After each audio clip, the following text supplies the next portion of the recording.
What's up, guys? Yeah, it's been another couple months and haven't been uploading very much. Haven't been really having much time with work and everything that's been going on. Doesn't mean I haven't been working on these cars. Since the last video of me driving the green 240, I've dialed in a lot of stuff as far as the tune goes, as far as just being able to, you know, get it to drive and not be running super rich.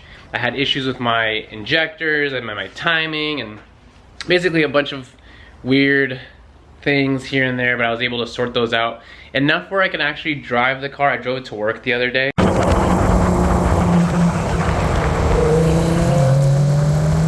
Without it completely just going super rich. And now I can't go in a boost, obviously. I want to be safe with it. I don't want to destroy the motor before I get to even enjoy it. So I haven't been doing anything crazy like that, just kind of cruising it and making sure I can run through heat cycles with the coolant and all those things to get ready for an actual dyno, or a dyno tune. But before that, I do have a couple things on my list that I want to get done. Just a bunch of little odds and ends, kind of like this right here. This heat shield, I needed something to protect these reservoirs. I didn't want them to melt because of the heat from the headers.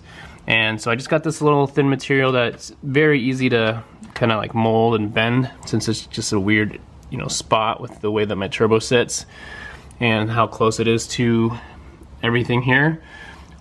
This is the stuff that you would use to wrap your headers, kind of like the outer layer. And I did bolt it down. I did use the factory bolts on the firewall, on the strut tower. I also had to install a very important modification. Can't go driving without a Broadway mirror. Obviously that's not like a super important modification, but one that is would be the brakes. The stock brakes on the S14 or S chassis, they are tiny. I mean, comical how tiny they are. But I wanted to replace those. I did have another set of 30 mil Z32 R32 brakes that I rebuilt. I wanted to install the track rotors just like I did on the white 240.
That is a crazy difference. I can't get over it because I mean I have it on that car, but just to give you an example again, Like, that's just crazy. Like, literally crazy. Let me see if I can put this on there without hitting my caliper that I just painted.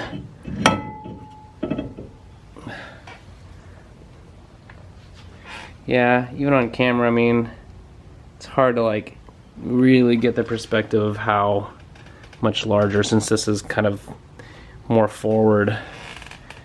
But yeah, it's gonna look really sick behind my wheel. I already got the hardware, pads, all that's in already. When you do this, make sure your bleeder is at the top, so that way you don't mix it up and not understand why your system won't bleed. Alright, everything is all ready to go with the brake lines. I'm not gonna lie, the GK Tech brackets are kind of crap because you gotta like position it lower as far as the caliper goes, which gives you a really hard time to get your brake line in because the way that the bracket is, it doesn't have enough space. You gotta bend that all funny just to get it to work, but it's in, and now I know what to do on the other side. Alright, so it's the next day, and I got everything done yesterday as far as getting the brakes all situated, the brake lines. A couple more things I wanted to do. I already bled the brakes, so those are ready to go. I already rolled these because they were kind of rubbing on the wheel, so I got that done. I did want to increase the height of my rear diffuser because right here, it's kind of whenever I go on like speed bumps or up a driveway, this is hitting, so it is quite low. So what I need to do is I'm planning on removing this anyways, this little valence area, and running it without it because of the dorky door valences if I do end up keeping those. So I do want to maybe notch that area where the exhaust goes, just because we are fairly close already.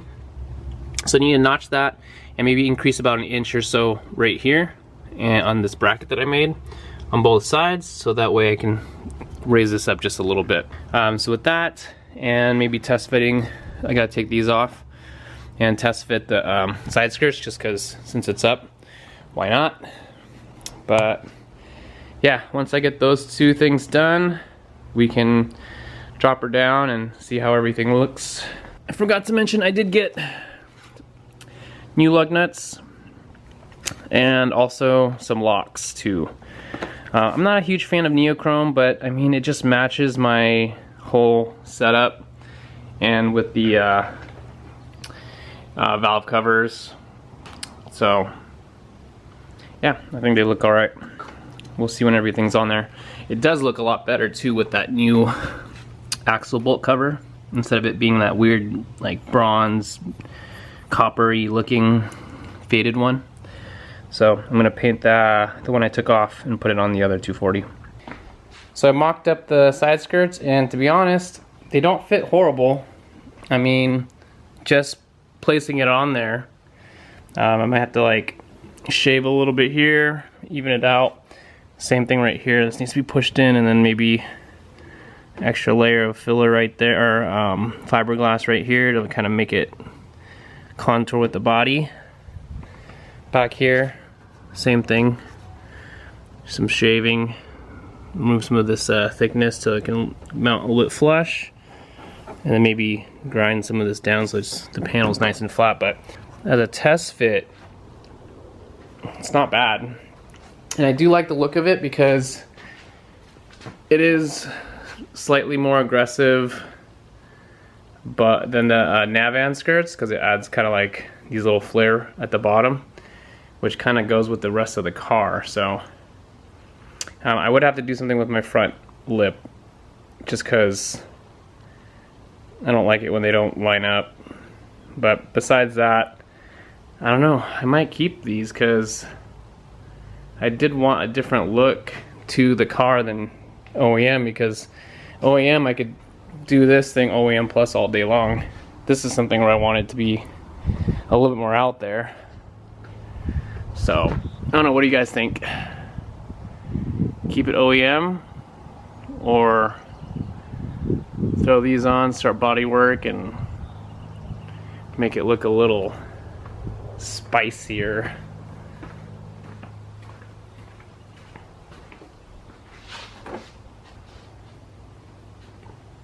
Okay, so with the test fit complete of the valances and side skirts, I went ahead and, like I said, I was rubbing over here. You can kind of feel it. So I had to raise this up just a little bit. I didn't make it too complicated. I just kind of made sure that I used up all the clearance I have with my exhaust, and I was able to raise it another inch or so, which is perfect. That's all I really need. And I just made new holes on the diffuser with my current brackets, so that's good. And same thing with this side. Just went up about an inch from where the original mounting hole was. Now, the only problem is, again, this is an R32 diffuser, so it was never intended to like work on my car. So now the little side plates, which didn't really fit very well last time because of the gap, obviously it's made for R32.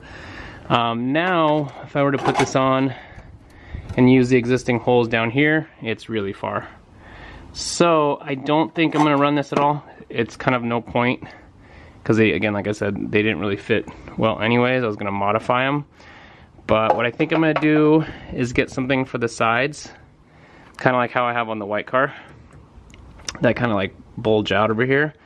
Or I might just leave it like this, since there's a little bit of a, almost like a wing style here. But I don't know. What it does do is give me the space I need to run my valance, at least for now, because it actually looked pretty nice with just the valance and my OEM side skirts until I get everything dialed in and painted.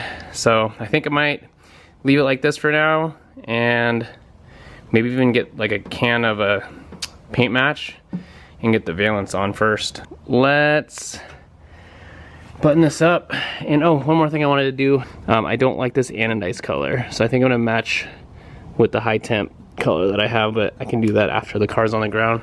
All right, so we are on day 3. This whole weekend has just been focusing on getting a whole bunch of stuff done on this car. But yesterday I did have to stop a little bit early, just because halfway through the day, my little sister had a baby, so we had to leave and visit her, and yeah, so we were super excited to be able to see a new addition to our family, and I had to put this on pause, obviously, but where I left it, we had the alignment plates on, and I pretty much dialed in the suspension, and I was kind of far off. It didn't feel crazy driving it. I mean, I could tell it was not, you know, aligned properly, but it wasn't anything where it was, you know, sketch. But the rear was towed out about like 5 or 6 degrees, and then about 1 or 2 in the front, so it was kind of squirrely. So yeah, I dialed that in, and then I also painted the tow hook. It was kind of like this anodized red. Yeah, I think it looks a lot better, and I went ahead and put that in as well. So that's all nice and bolted in, and I think that looks a lot like cleaner.